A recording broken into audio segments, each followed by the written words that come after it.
wasiirka daakhiilka iyo goortida hargeysa joogta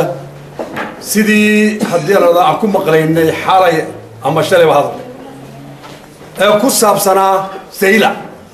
ma dhammaan buu arrintii sayla ma dhammaan buu wasiir goortii baan u dirayaa buu goortii hore loogu timiday booramay timiday wasiirra la socday madaxweyne ku-xigeenka la socday waan ka jawaabnay maya baan nidhi wixii haddii halkaa la nagu weydiiyey maya waxaa lagu kala helay bay ahayd arrintaas sayla doorashadii sharci weeyaan sharcigaana annagu ma jabinayno ciddii jabinaysaad iyada cirka roobka ogban waxaan leenahay ilaa maantana waxaa la leeyahay ma dhammaan weli sayla gobolladii kale oo dhanna way shaqeeyaan awdal iyo seled ma dastuurka iyo doorashadii bayna ku jirin oo waa haddii Somaliland gooniya miyaa waxaan leenahay annagu Somaliland baan u haysannay in dastuurku ka wada dhaxeeyaan u haysannay inay arrintaasi dhammaataan u haysannay ninkii diiday isagaa diiday laakiin annagu sidii doorashadii loogu kala helay baan ku joognaa halkaa waxaan leenahay ciddii maanta soo laba kaclaysay waa cid abuuraysa dagaal ka dhaca Somaliland iyo Somalilandoo tafaraaraq iyo talxuma lagu rido waxaan leenahay taa laga daayo waxaan leenahay anuu haddii aan suldaanbaadaha ay arrinta noocaasi waa mid Somaliland wax yeelaysa waxaa la leeyahay galdihii muxuu ahaa Itoobiya joogay ee ugaaska Ciise ayaa loo yeerayaa goortida iyo haddii la gadaasa ku wada galaya shir sayl ama selel waxaan leenahay dee ugaaska iyaguna galdu leeyahay oo wuxuu joogaa jigjiga kaasina yimaado gandihiisii isagoo wato sayla ay yimaadade kaasina sayla ay yimaado waa de Itoobiya laga soo gurayo kuwa gada bursiga laga soo guro halka ay yimaadaan halka lagu galo wixii ciiseega bursiga ku galayaan laakiin qoladan haddii la yiraahdo abuuraysa dagaalka haddii la yiraahdo ka dhanka ah awdal iyo sil ha ka daayaan baan leenahay waxaan ku darayaa arrinta iyada wuxuu yidhi laba nin oo arrin isku qabatay wuxuu yidhi shaydaanow xaawo maadaa rimiyey ama haddii la xaali maadaa rimiyey xaaligay ma shaydaan baa ku rimiyey haddii shaydaanow xaawo aad rimisay xaawayna shaydaan ku rimiyey waxa weeyaan nabadgelyadii farahay ka baxday ciddii abuurtayna iyadaa og shaydaankaa xaali rimiyey oo waxaan leenahay kadaa baan leenahay anigu intaasaan ku soo koobayaa kuna dardaarmayaa wasalaamu calaykum waraxmatullahi barakaatu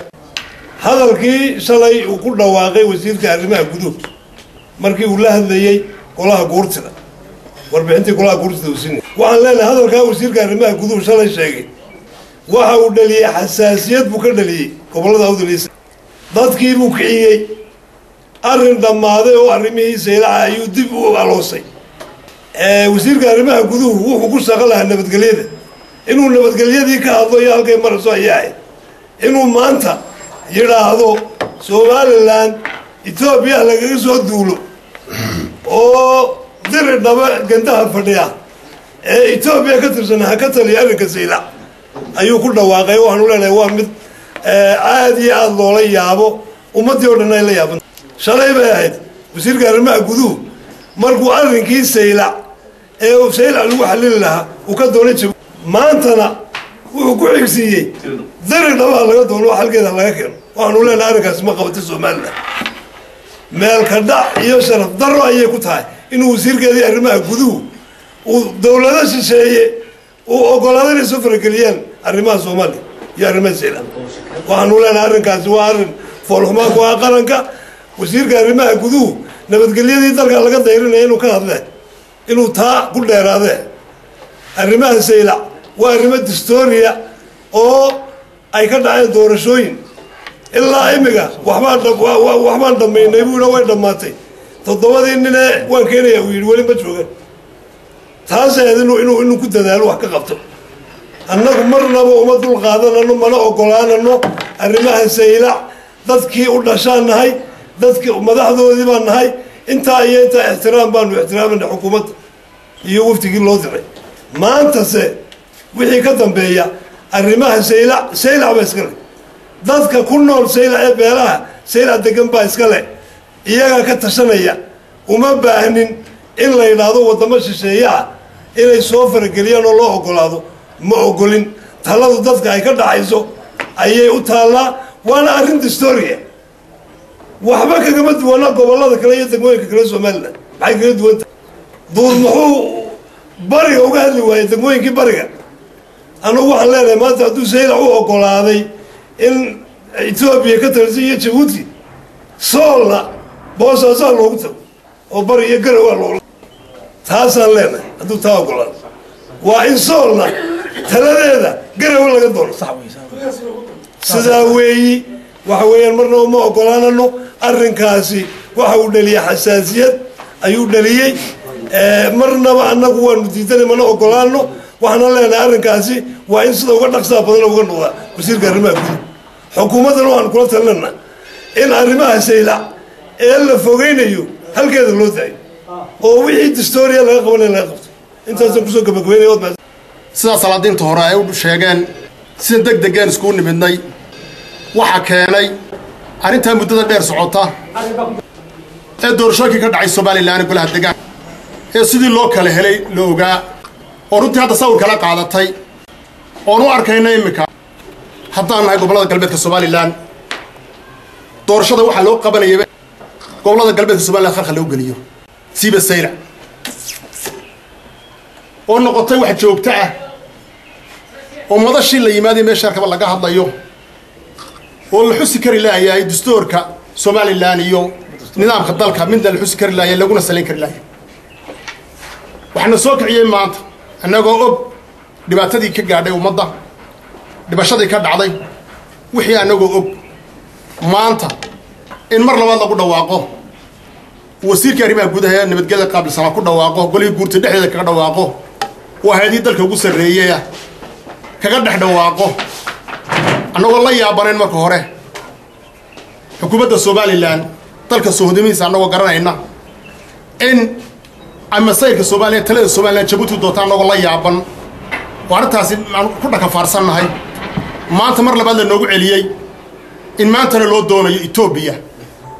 تلا دي مقالة سيل إن لو دون إثيوبيا أي حكومة دي كده واخدة أنا تايا دارين نوع أنتم يسمعها أرينا سوقينا معها وحن ما أنت وشيقنا هذا هاي وجامعاش دقنك أرنتاس ما أنت على قدر واقعية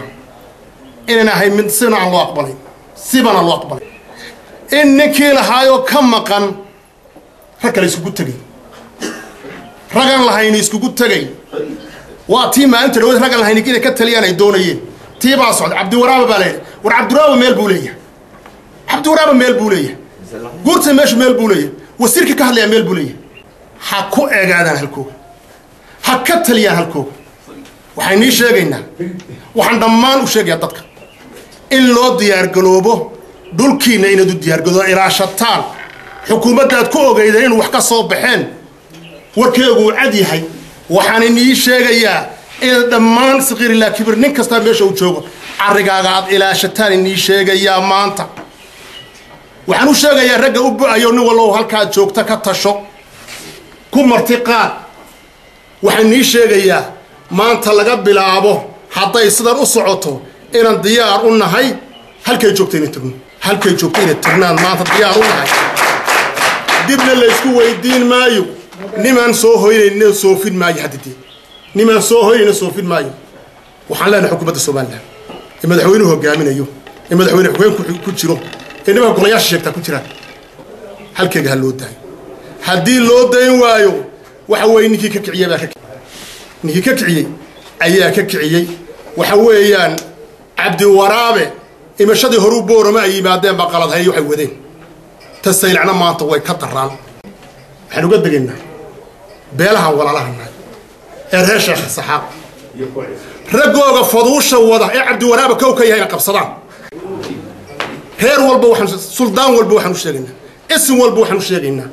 قدر هذا صار نقولنا يسنيكم ماشي لهن مرة والبوكات طلعنا يوم إنا قبصدان بنشيلنا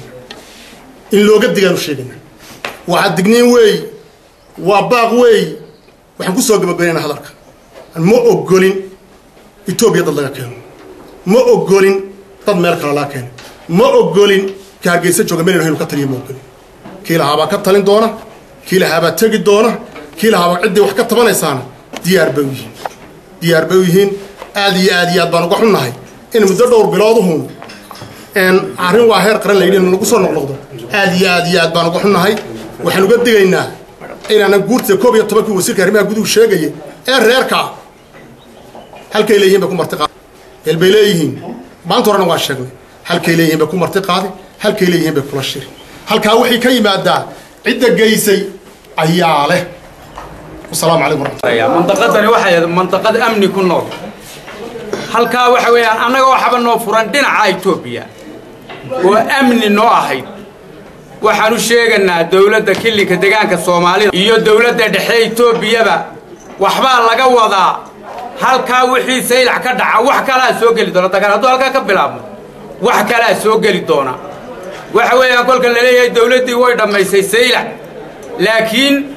nimanka Hargeysa iyo kuwa maaragta dir dhaba ku shiraan meesha waxba laga wadaa daarunad waa laga dhigayaa ma ogolin intaan hore u dul qaadanay ilaa ma sii wadi karno raxmatullaahi dawladda Itoobiya ha ogaata halka waxa laga wado ha joojisata dadkeeda assalaamu calaykum waraxmatullaahi waxaan u jeedinaynaa horta hadalkii wasiirka arrimaha gudaha shalay ka soo baxay oo mid meeshiisa aan meel bahaysan hadalku wuxuu ku fiican inuu meeshiisa haysto wasiirka arrimaha gudaha horta marka hore waxaan uga digaynaa cid uu wasiir arrimaha gudaha yahay inay Itoobiya tahay inay Soomaalida xamar tahay baan ka garan lahayn tan ma ahooto way haduu yahay nabadgelyadu dhowri lahaa waxa kale oo sheegaynaa madaxweynaha dalka saca geesaha weyn li waxa la looda harka uma daayo isaguna kagama haro kolka loo dareerto uu ka daba bixoon marka waxa leenahay madaxweyne haddii aad ka dayn weydin tan saad u wadaan idinkuna waad ka soo baxaysaa guriyaha hal loo daayo dalka dadkii lahaa ee ka talinayay dadka Itoobiya loogama taliyo Soomaaliland baa looga taliyaa waxaanu ka digaynaa beeraha walaalaha nahay sida suldaankii horba yiri inay la hadlaan madaxdooda fariidada ee dalka kale beeraha kale u talinaysa madax qaran way dhaafeen kolka nimanku waa beero madaxdoodu ha la hadasho madax dhaqameedkoodu ha la hadlo haddii sidaa la diido waxaan amraynaa dadka aan mas'uulka ka nahay inay istifaacina doonaan waayadanba waxaan maqlaa dhaqdhaqaajin dastuur iyo waxyaabo la sheegayo waa la furaya dastuurkana waaba loo codeeyaa daliilaya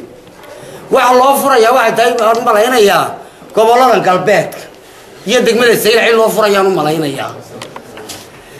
waxaan inta ku darayaa lama oran wasiirku ma oranin waxaan ku wada hadashiinaysaa guurtidu beelihii deegaanka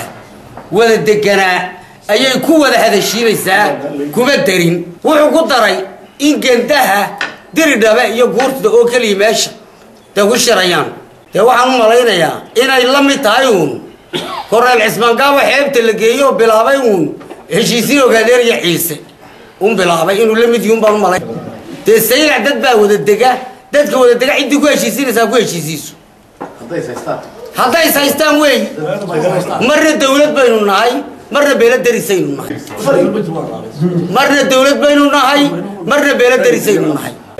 labada waa in mid uu la ilaaliyo in la isku daro maaha waxaan inta raacinaya oo kaliya nin daleensan inuu duufayay doqontu moodaayo cirku uu daruureynaya goordiyaw kuwaani dardaar warinayo darajada iyaw wassalaamu calaykum waraxmatullaahi wabarakaatuh afka yagana ka xidhanay wadajir maanta ka hor golaha dhaqanka ee awdal iyo salil hayna wadajir uga hadal maanta ka hor waxa ugu dambeeyay wasiirka arrimaha gudaha hadalkiisii hadalkaana loo yiri waa la dambeeyay ruuxa leeyahay hal la kala daayo jacaylka iyo jiritaanka Soomaaliland jacaylka Djibouti la galayo ay wasiiradu la galayaan ee arrimaha saylac kaga hadlayaan ee tiri daba la galayaan ay arrimaha saylac kaga hadlayaan ruuxa leeyahay jiritaanka Soomaaliland iyo jacaylka la kala daayo ninkii jeceli sidii kale uu jecel yahay iyo wixii kale uu qabanayo isaga jirtaa anagu waxaan leeyahay waxa ku soo koobaya ma ogolin in maaragtay mar walba dadka xamasta ee saylac iyo xariirad iyo xeebaha degan ee u dhashay in mar walba shirar xaaraan ah oo lagu caburinayo in lagu dulqabto ogolaan mayno ma ogolin laba beelood oo is haysta oo loo gurmado oo goortud u gurmato waan arki jiray goorto fidmo wadda maanaan arag wasiir riba guda ama oo nabadgelyo ka mas'uula oo fidmo huriya maanaan arag maanta ka hor Soomaaliland xagga u socoto garan mayno xagga loo wada garan mayno waxa leeyahay anagu war hala kala daayo jacaylka iyo jiritaanka Soomaaliland. Assalaamu calaykum wa rahmatullahi